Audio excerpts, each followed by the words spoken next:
Bismillahirrahmanirrahim. Assalamualaikum warahmatullahi wabarakatuh. Alhamdulillah wassalatu wassalamu ala rasulillah wa ala alihi wa sahbihi wa mawalah wa la hawla wa la quwwata illa billahi wa ba'du. Kita lanjutkan kajian kita, masih membahas kitab 175 jalan menuju surga. Dan kita masuk pada poin ke-12 tentang kemuliaan orang-orang lemah dan miskin dari kalangan kaum muslim. Kita baca matan yang baru kita jelaskan. Nabi SAW bersabda di sini dalam sebuah hadis yang dikeluarkan Imam Ahmad dan dihasankan oleh Al-Allamah Ibnu Baz dalam kitabnya Tuhfah Al-Akhyar. Hal tumsaruna wa turzakuna illa bidu'a fa'ikum. Tidaklah kalian dapat diberikan pertolongan dan diberikan rizki melainkan dikarenakan orang-orang lemah yang ada di antara kalian.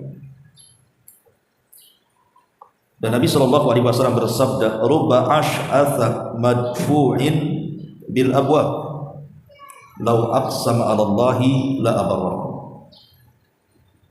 Betapa banyak orang-orang yang kumuh dan dekil yang menolak dari pintu ke pintu, yang tertolak dari pintu ke pintu, namun jika dia bersumpah atas nama Allah, Allah pasti akan mengabulkan doanya. Kemudian Nabi SAW mengatakan, "Ala ukhbirukum bi ahlil jannah, kullu dha'ifin mutadha'ifin law aqsama 'ala Allah la abarra. Ala ukhbirukum bi ahlin nar, kullu utullin jawadhin mustakbirin." Maukah kuhabarkan kepada kalian tentang penduduk surga itu? Mereka adalah setiap orang lemah yang jika bersumpah atas nama Allah, maka Allah pasti akan mengabulkannya. Dan maukah kalian kuhabarkan tentang penduduk neraka? Kata Rasul, mereka adalah setiap orang yang kuat lagi sombong. Taib ma'asyiral muslimat yang dimuliakan Allah Subhanahu wa taala. Bab ini menjelaskan kepada kita tentang posisi orang-orang lemah dari kalangan fuqara dan juga orang-orang miskin.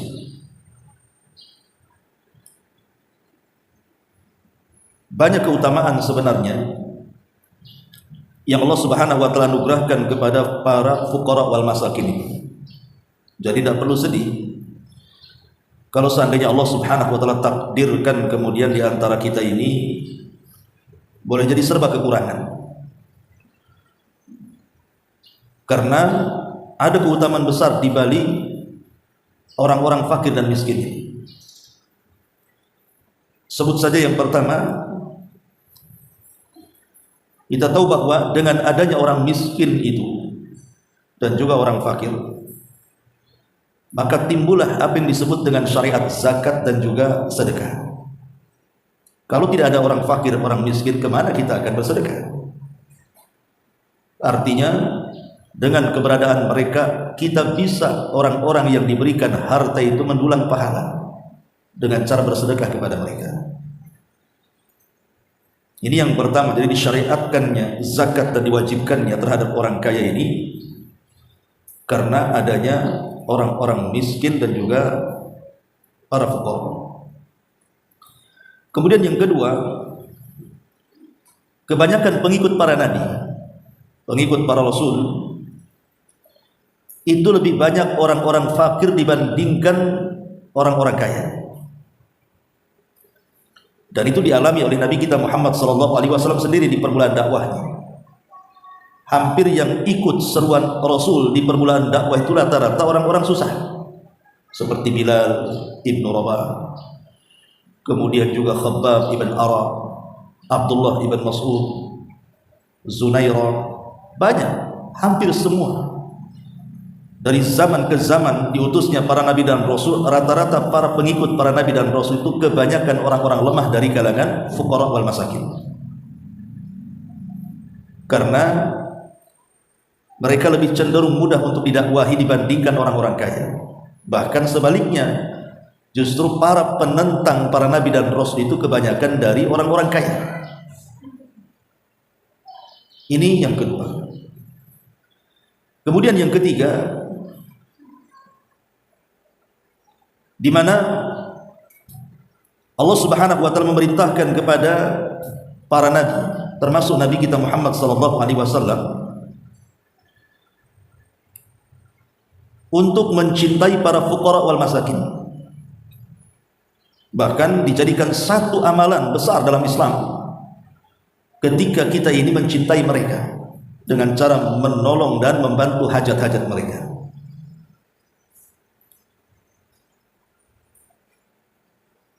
Makanya kemudian Allah Subhanahu wa taala sendiri di dalam Al-Qur'anul Karim itu memerintahkan Nabi sallallahu alaihi wasallam untuk jangan meninggalkan mereka. Jadi Rasul itu diperintah Allah untuk senantiasa bermulazamah dengan orang-orang fakir dan miskin. Dan itu disebutkan di dalam Al-Qur'anul Karim. Di antaranya Allah Subhanahu wa taala mengatakan wasbir nafsaka ma'al ladzina yad'una rabbahum bil ghadati wal ashi yuriduna wajha wala ta'du aynaka anhum turidu zinatal hayati dunya. Bersabarlah engkau wahai Muhammad bersama orang-orang yang mereka senantiasa berdoa kepada Rabb mereka di waktu pagi dan petang karena mengharap wajah Allah Subhanahu wa taala. Ayat ini turun kepada Nabi sallallahu alaihi wasallam ketika para pembesar Quraisy itu mereka datang kepada Nabi sallallahu alaihi wasallam dan meminta waktu bermajlis dengan Rasul. Tapi dengan catatan harus mengusir para sahabat-sahabat yang fakir-fakir itu, supaya yang terkesan bahwa agama Rasul itu hanya diikuti oleh para fuqara wal masakin. Turun ayat ini. Wasbir nafsaka ma'al ladzina yad'una rabbahum bil ghadati wal 'ashi. Bersabarlah wahai Muhammad bersama orang-orang yang berdoa kepada Rabb mereka di waktu pagi dan petang karena mengharap wajah Allah. Karena biasanya orang-orang fakir itu kalau mereka berdoa kepada Allah Azza wa Jalla lebih khusyuk dibandingkan orang-orang kaya. Ini yang ketiga. Yang keempat, di antara keistimewaannya bahwa orang yang pertama kali yang akan mendatangi telaga Nabi sallallahu alaihi wasallam pada hari kiamat mereka adalah orang-orang fakir. Dan itu disebutkan dalam hadis Nabi sallallahu alaihi wasallam, awal man yariduhu alayya fuqara'ul muhajirin, bahwa orang yang pertama kali akan mendatangiku di telagaku, kata Rasul, mereka adalah orang-orang fakir dari kalangan muhajirin. Lihat bagaimana Allah Subhanahu wa taala mengagungkan para fuqara wal masakin di hadapan Nabi sallallahu alaihi wasallam sehingga mereka orang yang pertama kali mendatangi telaga Nabi. Kemudian yang kelima, orang-orang fakir dan miskin itu adalah mereka orang yang pertama kali meniti titian siratal mustaqim. Allah Subhanahu wa taala mengatakan wa im minkum illa wariduha, dan tidaklah di antara kalian pasti akan melintasinya, maksudnya melintasi titian siratal mustaqim. Kemudian dijelaskan di dalam hadis Muslim dari hadis Thauban radhiyallahu anhu. Jadi orang-orang Yahudi ini bertanya kepada Nabi sallallahu alaihi wasallam tentang manusia yang pertama kali melintasi titian itu. Maka Rasulullah SAW menjawab, hum fuqara'ul muhajirin. Mereka adalah orang-orang fakir dari kalangan muhajirin. Kemudian yang keenam, orang-orang fakir dan miskin itu adalah orang-orang yang pertama kali masuk ke dalam surga. Justru orang-orang kaya itu dibelakangkan. Sebagaimana hadis Amr ibn As radhiyallahu anhu, dia mendengar Nabi SAW bersabda, hadis dikeluarkan Imam Muslim, inna fuqara al-muhajirin yasbiquna al-aghniya yaumal qiyamati ilal jannati bi arba'ina kharifa. Sesungguhnya orang-orang fakir muhajirin, mereka akan mendahului orang-orang kaya masuk ke dalam surga sejauh 40 tahun perjalanan. Dalam riwayat, yadkhulu fuqara'ul muslimin al-jannata qabla aghniyaihim binisfi yaumin wa huwa 500 amin. Bahwa orang-orang fakir dari kalangan kaum muslimin itu akan masuk surga duluan sebelum orang kaya, jaraknya setengah hari akhirat. Satu hari akhirat 1000 tahun kalau dibandingkan dengan kehidupan dunia. Berarti setengah harinya 500 tahun. Orang miskin masuk dulu, setelah 500 tahun baru orang kaya masuk. Artinya bahwa ini juga diantara keistimewaan orang fakir dan miskin di sini. Masuk surga duluan sebelum orang kaya. Ini yang keenam. Kemudian yang ketujuh, kebanyakan penduduk surga itu orang fakir. Kebanyakan penduduk surga itu orang fakir. Dan itu dijelaskan dalam hadis Usama radhiyallahu anhu. Nabi SAW bersabda, "Kumtu ala babil jannah." Aku pernah berdiri, kata Rasul, di pintu surga. Fakana ammatu man dakhalaha al-masakin. Kata Rasul, kebanyakan orang yang masuk surga itu dari kalangan orang-orang miskin. Lihat bagaimana keutamaan orang miskin. Kebanyakan penduduk surga itu kebanyakan dari kalangan mereka. Kemudian yang nomor 8, di antara kemuliaannya juga, di mana Nabi SAW menjelaskan dalam bab yang kita kaji di sini, bahwa pertolongan Allah Subhanahu wa taala dan rizki yang Allah anugerahkan kepada kita itu tidak lepas dari perannya orang-orang lemah. Makanya Rasul mengatakan, hal tungsaruna wa turzakuna illa bidu'aifikum, bidu'afaikum. Tidaklah kalian dapat ditolong oleh Allah Azza wa Jalla dan diberikan rizki melainkan karena ada orang-orang lemah di antara kalian. Kemudian yang nomor 9, Nabi mencela kepada orang-orang kaya ketika mereka membuat walimah yang diundang hanya sesama mereka saja, sementara orang-orang fakir tidak diundang. Sampai-sampai Rasul menyebutnya dengan seburuk-buruk makanan. Seburuk-buruk makanan walimah, kata Rasul, syarrut ta'ami ta'amul walimati yud'alahal aghniya wa yud'arakul fuqara, kata Rasul.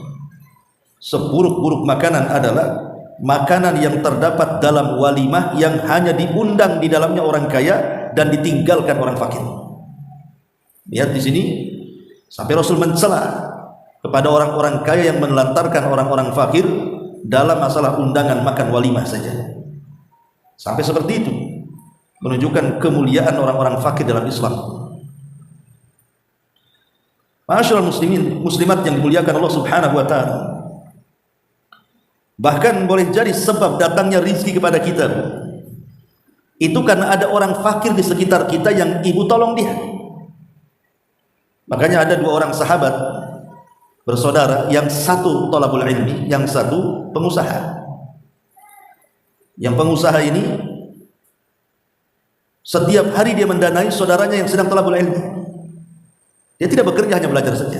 Tapi lama-lama bosan juga, dia minta gantian. Dia yang bekerja, aku yang belajar, kan itu. Maka Nabi SAW mengatakan, sesungguhnya rizki yang Allah anugerahkan kepadamu itu disebabkan karena saudaramu yang thalabul ilmi itu, yang kau danai. Ma'asyiral muslimat yang dimuliakan Allah Azza wa Jalla, inilah 10 keutamaan orang-orang fakir dan orang miskin dalam Islam. Jadi jangan pernah sedih jadi orang fakir, dan jangan pernah sombong jadi orang kaya. Tapi walaupun demikian tentu ada adab, ada etika. Kalau kita ini merasa fakir, merasa miskin, maka harus ada adab-adab yang kita lakukan. Yang pertama, an-niyatu as-salihah. Tanamkan niat yang soleh, di mana kalau seandainya orang fakir ini berangan-angan atau bercita-cita ingin kaya, maka bercita-citalah kalau dia kaya, dia bisa menyumbangkan kekayaannya di jalan Allah Subhanahu wa taala. Tapi kebanyakan Justru niatnya saja sudah kaya, tak nyumbang pula dia. Seperti Qarun. Kan banyak orang-orang yang menghayal kalau saya punya harta, seolah-olah dia bisa menguasai harta, sehingga dia bisa kemudian membelanjakan harta itu sesuai kehendaknya ke tempat-tempat yang berpahala. Tapi setelah Allah takdirkan dia kaya, bukan dia yang menguasai harta, harta yang menguasai dia. Dan kalau sudah harta yang menguasai dia, maka Allah mengatakan kalla innal insana la yatgha an ra'ahu istaghna. Manusia itu mudah melampaui batas ketika kekayaan menguasainya. Akhirnya jadi bakhil. Kemudian yang kedua, husnul tawakkul ala Allah. Kalau kita ini menjadi orang fakir dan miskin, maka kuatkan tawakal kita kepada Allah Subhanahu wa taala, karena kefakiran ini ujian. Sebagaimana juga kekayaan juga ujian. Dua-duanya kan ujian. Wa nabluukum bisyarri wal khairi fitnah, kata Allah. Kami akan uji kalian dengan yang baik dan yang buruk. Di antaranya ujian adalah dengan kefakiran dan kekayaan. Baik orang fakir diuji dengan kefakirannya, orang kaya pun diuji dengan kekayaannya. Bahkan lebih berat orang kaya lagi ujiannya itu. Kenapa? Karena di tangannya ada sarana maksiat. Kalau dia punya uang, dia bisa apa saja. Dia bisa berzina dengan uangnya, dia bisa minum khamar dengan uangnya, dia bisa narkoba dengan uangnya, dia bisa bayar orang untuk menyakiti dengan uangnya, dia bisa datang ke dukun untuk menyantet orang yang menyakiti, dan begitu seterusnya. Tapi kefakiran juga sama. Banyak orang-orang yang terfitnah gara-gara dia fakir miskin, kebutuhannya kurang dan tidak cukup, akhirnya melakukan kriminal, mencuri, merampok, dan begitu seterusnya. Itu juga ujian dua-duanya kan. Tapi kalau dia bersyukur dan tawakal kepada Allah Subhanahu wa taala, tentu dia akan menjadi orang yang beruntung. Karena dia akan berpikir, kenapa Allah tidak membuat dia kaya? Sebab kalau dia kaya bisa saja jadi Qarun, tidak jadi Sulaiman. Ini yang kedua, tanamkan tawakal. Tawakal yang kuat kepada Allah Subhanahu wa taala. Kemudian yang ketiga, ar-ridha bima qasamallah. Kalau kita merasa fakir dan miskin, cobalah kita qanaah supaya tenang, tidak kepikiran kefakiran dan kemiskinannya. Qanaah itu artinya redha dengan pemberian Allah, sedikit ataupun banyak. Maka sefakir apapun manusia, kalau dia redha dengan takdir Allah, dengan pemberian Allah Subhanahu wa taala, saya yakin gak akan ngeluh. Yang mengeluh itu karena kurang yakin dengan takdir Allah. Jangankan orang fakir, orang kaya saja bisa ngeluh. Maka redhalah dengan pemberian Allah Subhanahu wa taala. Karena sebenarnya kalau seandainya orang fakir dari segi harta itu redha dengan pemberian, hakikatnya dia orang paling kaya sebenarnya. Karena hakikat kekayaan itu adalah kaya hati kan, bukan kaya harta. Karena betapa banyak orang yang kaya harta tidak merasa tenang hidupnya, dan betapa banyak orang yang kaya hati tenang pula hidupnya walaupun dia fakir secara harta. Ini yang kedua. Yang ketiga, yang keempat, kalau kita merasa fakir itu, la tangdur ila man huwa fawqa, jangan kau lihat kepada orang yang di atas kita, sebab itu akan menyakitkan.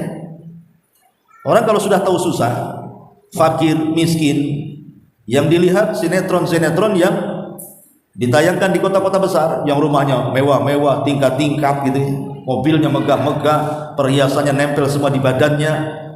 Akhirnya apa? Protes dia, protes kepada takdir, bahkan protes kepada Allah Azza wa Jalla. Kenapa sih aku aja miskin, orang itu kaya terus gitu kan? Ini kan akhirnya Allah jadi objek celaan. Makanya kalau seandainya orang fakir dan miskin itu bisa memandang ke bawah dan tidak pernah memandang ke atas, bahwa dia memang fakir tapi ada yang lebih fakir daripada dia, memang dia miskin tapi ada yang lebih miskin dibandingkan dia, maka cenderung akan merasa bersyukur dia. Insya Allah bersyukur dia. Alhamdulillah, saya memang fakir, susah juga cari makan, no sebelah itu lebih susah lagi daripada saya. Saya masih ngontrak, itu tidur di kolong jembatan pula. Jadi kalau nengoknya ke bawah itu nggak pegal kan Bu? Tapi kalau nengok ke atas kan pegal tuh, harus pakai counterpen ya. Capek kan? Akhirnya tidak bersyukur dengan nikmat Allah Subhanahu wa taala. Ini yang keempat. Kemudian yang kelima, al-iqtisad fil ma'isyati. Kalau kita sudah tahu fakir, miskin, maka sederhanalah dalam hidup.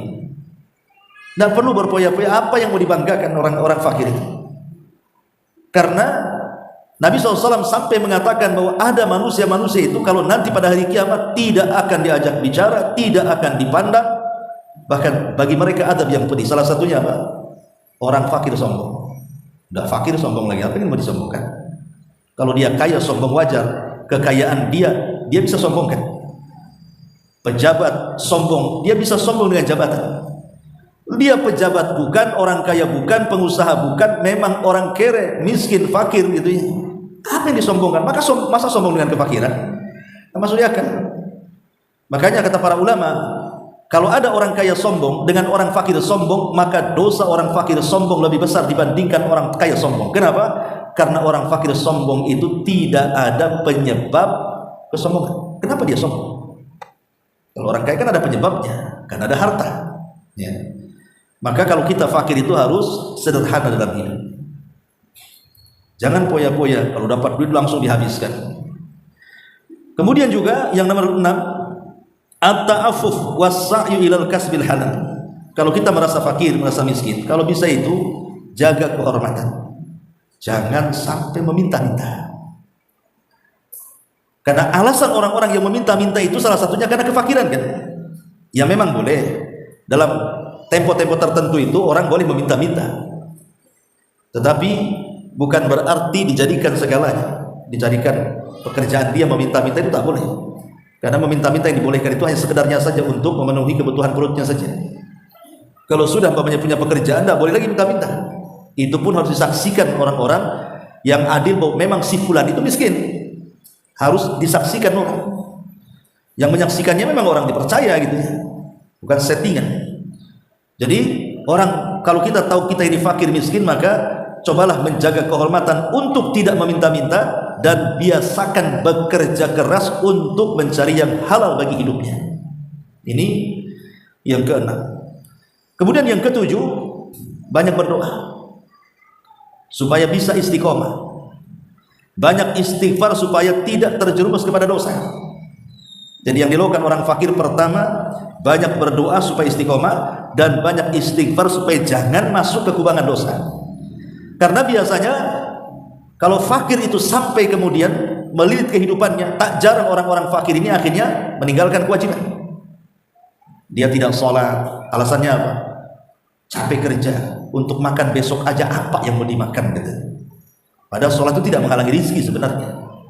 Tapi itulah bentuk bahwa kefakiran itu kalau tidak disyukuri dan berdoa kepada Allah, akhirnya jadi satu kekufuran.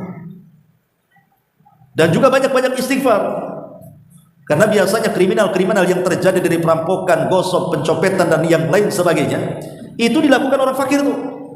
Makanya kalau banyak istighfar kan mudah-mudahan dijauhkan dari perkara-perkara dosa. Kemudian yang nomor 8, at-tasabbur bini amil jannah. Kefakiran di dunia ini tidak akan selamanya. Sampai kapan orang itu fakir? Kalau sudah mati nggak fakir lagi kan? Jadi ada batasnya kefakiran itu. Karena dengan kematiannya berakhirlah kefakiran dia. Maka harus dipahami bahwa kehidupan dunia ini adalah panah. Satu hari dunia meninggalkan kita atau kita meninggalkan dunia. Dan kehidupan yang sesungguhnya bukan kehidupan akhirat, tapi kehidupan sorga. Dan ingat bahwa seperit apapun manusia hidup di dunia karena kefakiran dan kemiskinan, kalau dicelupkan satu kali ke sorga, itu sudah menghilangkan memori kefakirannya. Semuanya dihilangkan, seolah-olah dia tidak pernah fakir lagi. Kalau dicelupkan satu kali loh ke sorga, macam mana kalau mendiami sorga? Maka ini juga harus dipahami bahwa kefakiran itu ada batas usianya. Dengan kematian selesai kefakiran itu. Tapi jangan kemudian fakir di dunia, fakir pula di akhirat. Kemudian yang nomor 9, banyak-banyak bersabar. Banyak-banyak bersabar. Dan yang nomor 10, mintalah kepada Allah pahala karena kefakiran dia. Karena kefakiran kan bagian daripada musibah. Dan orang yang tertimpa musibah itu harus banyak-banyak istirja, innalillahi wa inna ilaihi rajiun, dan minta pahala kepada Allah akan musibah yang menimpanya. Allahumma hjurni fi musibati, kata Allah kepada Ummu Salamah, katakan wahai Ummu Salamah, berilah pahala ya Rabb akan musibah yang menimpaku. Dan kefakiran itu salah satu musibah yang harus kita sabari. Dan yang terakhir tentu harus lebih ikhlas lagi. Lah inilah diantara adab-adab kalau kita menjadi orang fakir. Baik.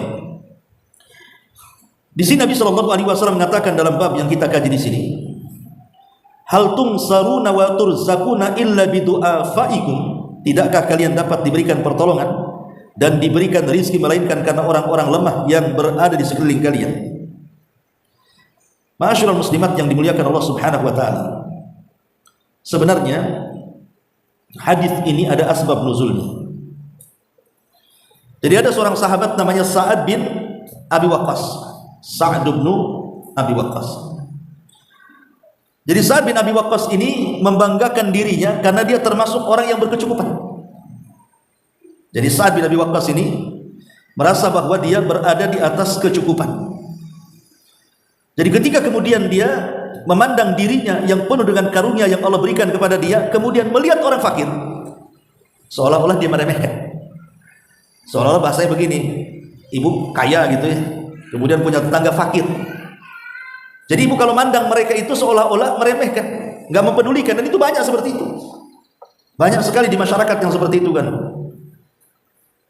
Seolah-olah keberadaan orang-orang fakir di tengah-tengah kita itu wujudnya sama dengan tidak adanya. Bahasa saya itu datang tidak menggenapkan, pulang nggak mengganjilkan. Ya karena nggak dipandang orang-orang fakir itu. Lah kalau ada sifat seperti ini dari orang kaya kepada orang fakir, bahaya. Lah sifat ini pernah tertanam kepada seorang sahabat namanya Sa'd bin Abi Waqqas. Dia merasa dirinya itu diberikan karunia oleh Allah Azza wa Jalla, sementara dia memandang rendah orang lain. Maka Rasul mengingatkan dengan hadis ini dan mengatakan, wahai Sa'ad, inna hal tunsoruna wa turzakuna illa bidu'afaikum. Ingat wahai Sa'ad, kalian ditolong dan kalian diberikan rezeki itu karena orang-orang lemah itu. Ya. Maksudnya ditolong apa? Dalam jihad. Di mana orang-orang kuat dalam berjihad, maka mereka diberikan oleh Allah Subhanahu wa taala kekuatan fisik. Sehingga dengan sebab itulah menang peperangan. Tapi kekuatan fisik itu bukan penentu kemenangan. Harus ada kekuatan yang lain yang menjadikan Allah menangkan. Apa itu? Doanya para fuqara wal masakin. Doa mereka itulah yang menjadikan menang. Makanya kemudian di peperangan Nabi Shallallahu Alaihi Wasallam jumlah itu tidak ada masalah. Betapa banyak jumlah kaum muslimin itu sedikit sekali, sementara jumlah musuh itu banyak sekali kan. Tapi kenapa dimenangkan dalam peperangan? Karena didorong dengan doa-doanya orang-orang fakir, dan doanya orang fakir itu lebih tulus, lebih ikhlas, lebih khusyuk. Dengan sebab itulah Allah tolong, kam min fi'atin qalilatin ghalabat fi'atan katsiratan biidznillah. Berapa banyak kelompok yang sedikit mengalahkan kelompok yang besar karena izin dari Allah Subhanahu wa taala. Hal tungsaruna wa turzakun. Begitu juga kalian diberikan rezeki. Itu karena ada orang-orang lemah di sekitar kita. Makanya kenapa Islam itu sangat memerintahkan kita untuk menyayangi mereka. Karena sebab turunnya rezeki Allah Subhanahu wa taala itu salah satunya karena ada orang-orang fakir di sekitar kita. Makanya Bu, kalau ada orang fakir di sekitar orang-orang kaya, jangan diusir. Justru keberadaan mereka itu yang membawa rezeki kepada orang-orang kaya. Sekarang kalau semua manusia kaya, tidak ada orang fakir, macam mana ibu akan bekerja, bangun rumah, cari tukang? Nggak ada tukang, semua kaya, nggak jadi-jadilah rumah tuh. Cari pembantu, tak ada pembantu, semua orang kaya. Susah hidup ini jadinya. Ibu punya toko, nggak ada pelayannya, karena semua orang kaya ibu layani sendiri. Cuman akan maju tokonya. Makanya saya lihat usaha-usaha itu kalau sudah dipegang sendiri, nggak percaya dengan orang itu, rata-rata nggak maju tuh, jalan di tempat dia saja. Ya. Nah dengan keberadaan orang fakir itulah menjadikan akhirnya rizki semakin luas, apalagi dengan sedekah dan bantuan kita kepada mereka. Sebenarnya sedekah itu bukan orang fakir yang berhajat kepada kita, tapi kita yang berhajat kepada mereka. Itu yang ditanamkan. Sebab kalau seandainya kemudian pemikiran yang ditanamkan dalam kepala kita ini bahwa mereka yang berhajat kepada kita, kepada uang kita, kepada harta kita, maka timbul kesombongan dan timbul ketidakikhlasan. Itu yang menjadikan barokah harta hilang. Tapi kalau yang ditanamkan itu sebenarnya, saya berterima kasih kalau ibu kasih sedekah nih, kemudian orang fakir mendoakan kita, ibu bisa jawab, sebenarnya saya yang butuh kamu. Sebab kalau tidak ada kamu, kemana kan sedekah ini? Dengan sedekah itulah artinya harta kita bertambah. Karena Rasul yang mengatakan, "Ma naqasa min mali sadaqati bal yazdad bal yazdad bal yazdad," kata Rasul. Tidak akan berkurang harta yang disedekahkan, bahkan akan bertambah, bertambah dan bertambah, kata Rasul. 3 kali Rasul mengatakan seperti itu. Ma'asyiral muslimin wal muslimat yang dimuliakan Allah Azza wa Jalla. Jadi sebab rizki pun karena mereka. Apalagi hadis yang kedua, di sini Nabi SAW mengatakan, "Rubba ash'atha madfu'in bil abwab law aqsama 'ala Allah la abar." Betapa banyak orang-orang yang kumuh, kucel, dekil dan yang lain sebagainya, menunjukkan kefakirannya, yang kalau seandainya dia melamar putri-putri orang itu pasti ditolaknya. Tertolak dari pintu ke pintu itu artinya kalau dia mau menikahi fulan langsung diusir. Ngapain kau nikah dengan anak saya? Apalagi di zaman sekarang kan, terkadang perjodohan itu bukan lihat agama. Yang ditanya itu bukan sholat enggak, berapa hafalannya, Anda kerja di mana tuh calonnya, berapa gajinya, ya, bisa nggak dia bangun rumah untuk anak saya. Nah, udah mulai itu hitung-hitung, mana mau bawa kalkulator. Ini kalau sudah mau nikahkan anaknya. Kan pertanyaan-pertanyaan seperti itu yang banyak soal urusan dunia, jarang urusan agama itu ditanyakan. Padahal ada orang-orang fakir itu yang mereka sangat soleha kalau perempuan, sangat ikhlas, dan kalau berdoa itu mustajab doanya.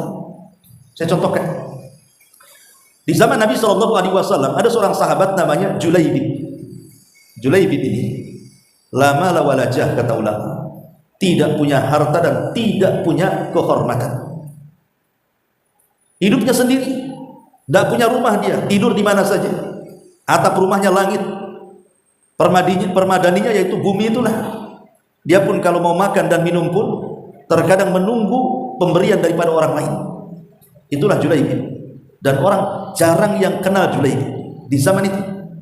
Padahal mereka Julaibib hidup di tengah-tengah para sahabat. Tapi banyak para sahabat yang nggak kenal dia karena kefakirannya tadi, sehingga tidak dipandang orang.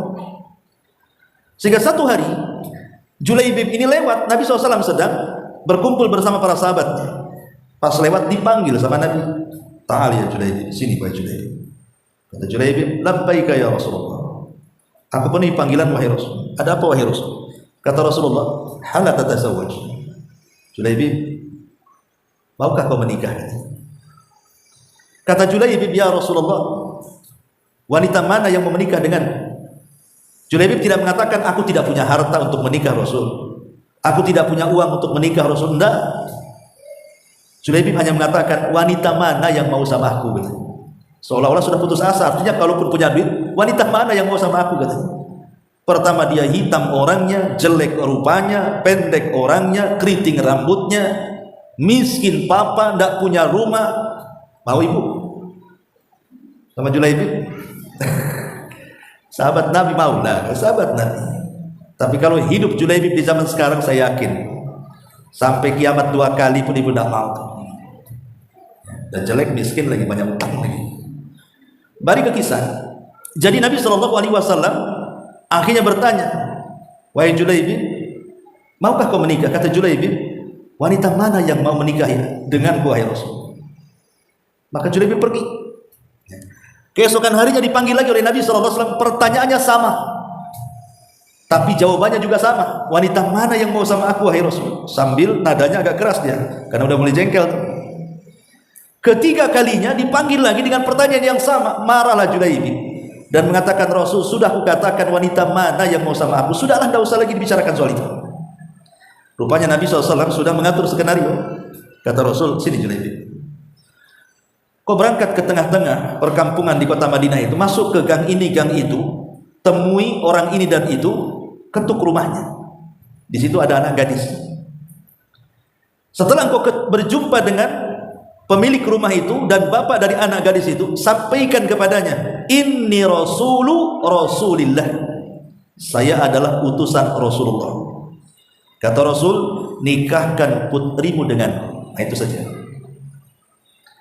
Maka Julaibib pun sesuai dengan arahan Rasul. Ditemuilah rumah yang dimaksud Nabi. Diketuk pintunya, dibuka pintunya. Tuan rumah ini kaget. "Ngapain lu Julaibib di sini?" Kata Julaibib, "Saya ini utusan delegasi Nabi ke sini." Kata Nabi, "Jawiz ibnataka alayya, nikahkan putrimu denganku." To the point.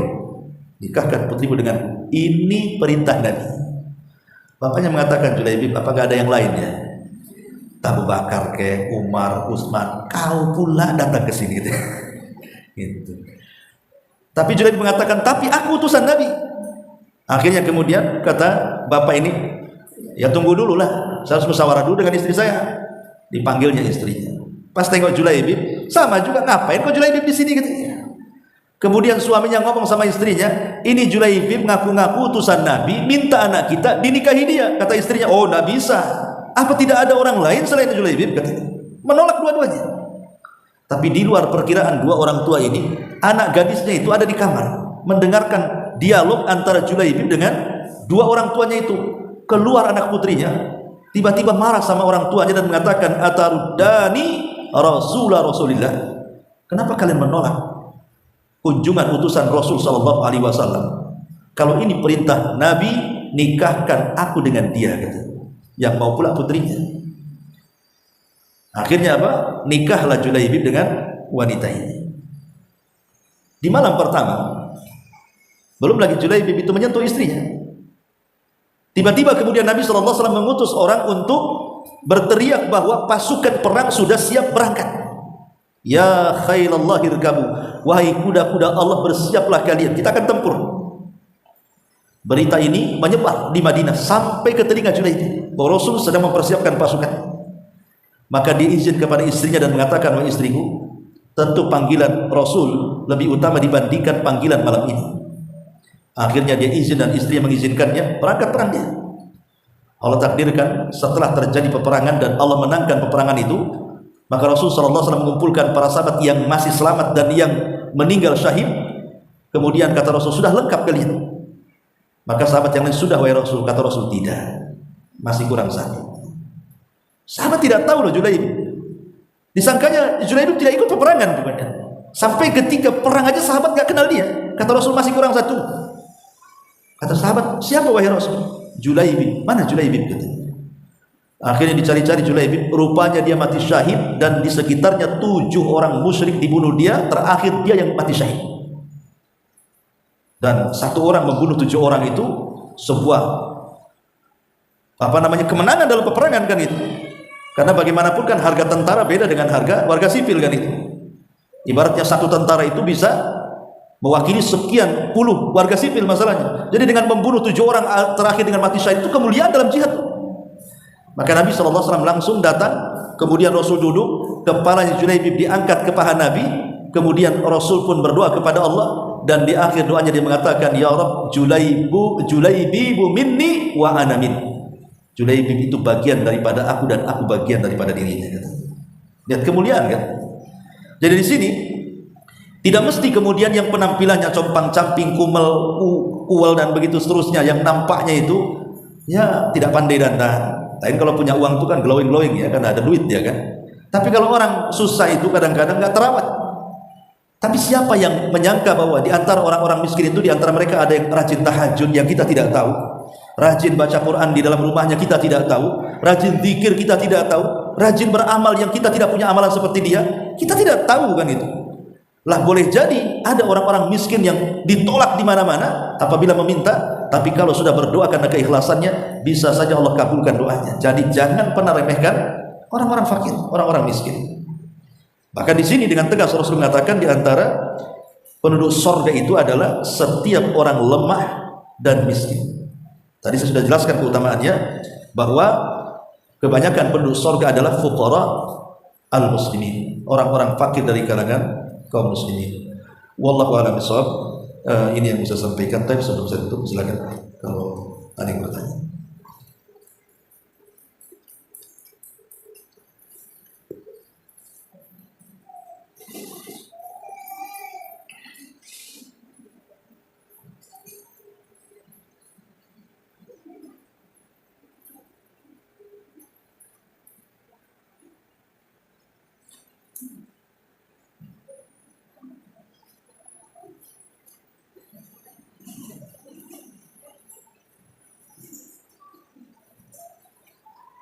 Ya, ada.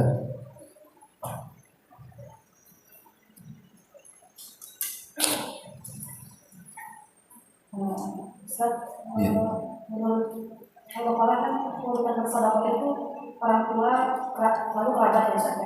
Nah, jika misalnya sedekah ini dibutuhkan kerabat, tetapi kerabat ini tidak menjalankan kewajibannya sebagai seorang muslim, tetapi ada juga orang lain yang bukan kerabat dan kita tahu dia juga membutuhkan. Ini yang mana yang lebih utama untuk diberikan? Gitu, Ustaz. Iya. Alhamdulillah. Membantu kerabat dengan harta yang kita berikan kepada mereka. Harta itu terkadang ada yang bersifat zakat, ada yang bersifat sedekah. Itu dibedakan. Kalau yang bersifat zakat berarti harta yang dikeluarkan adalah harta kotor, karena fungsi zakat itu membersihkan harta. Berarti ketika 2,5% kita keluarkan dari harta kita, berarti yang 2,5% itu dianggap harta kotor. Dengan keluarnya 2,5% berarti bersihlah harta kita.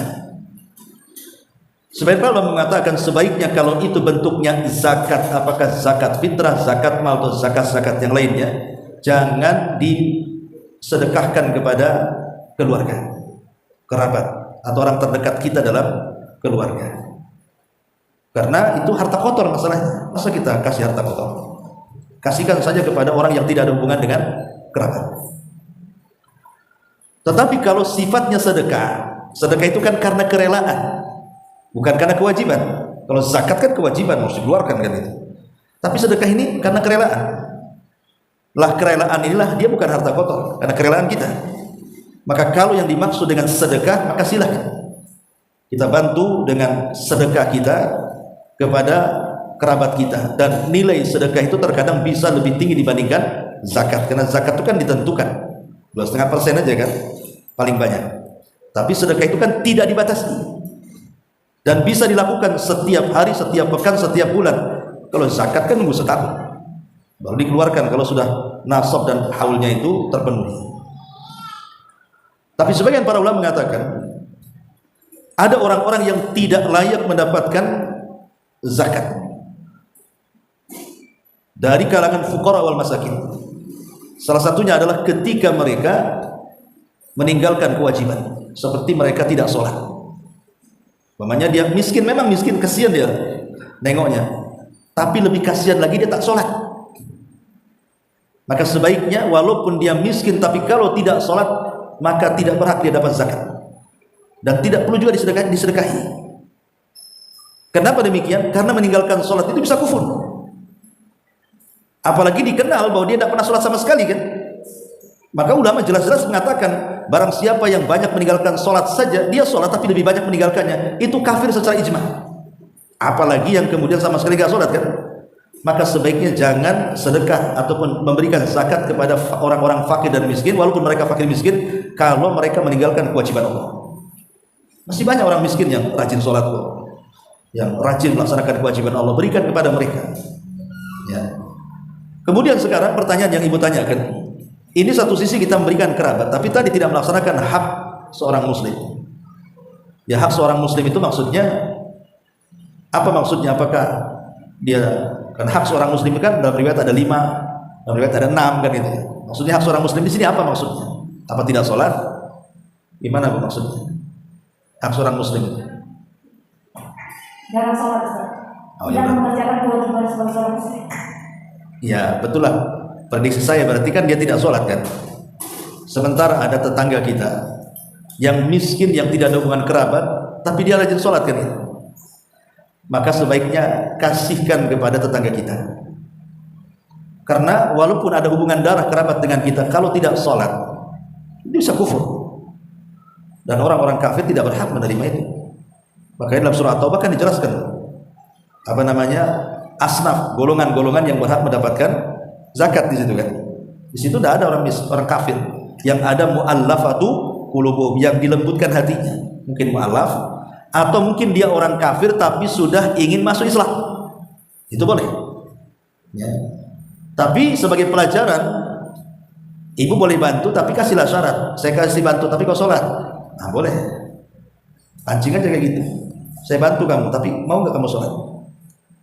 Sholat duhur 5.000, sholat asar 10.000, dihargai ya. Mudah-mudahan dia sholat, tapi sebaiknya Tidak usah bersedekah kepada yang tidak sholat. Karena yang kerabat yang lain yang sholat, kalau yang masih sholat masih ada, kasihlah sama dia. Nanti cemburu Ustaz, itu kita jadi alasan. Coba kau sholat, aku kasih sama kamu. Kan bisa nanti sakral dakwah gitu kan. Mudah-mudahan dengan seperti itu jadi dia mau sholat kan. Walaupun mungkin awalnya mengharap kiriman ibu, tapi proses terkadang niat karena dunia itu bisa beralih lama-lama karena Allah itu biasanya. Wallahu a'lam.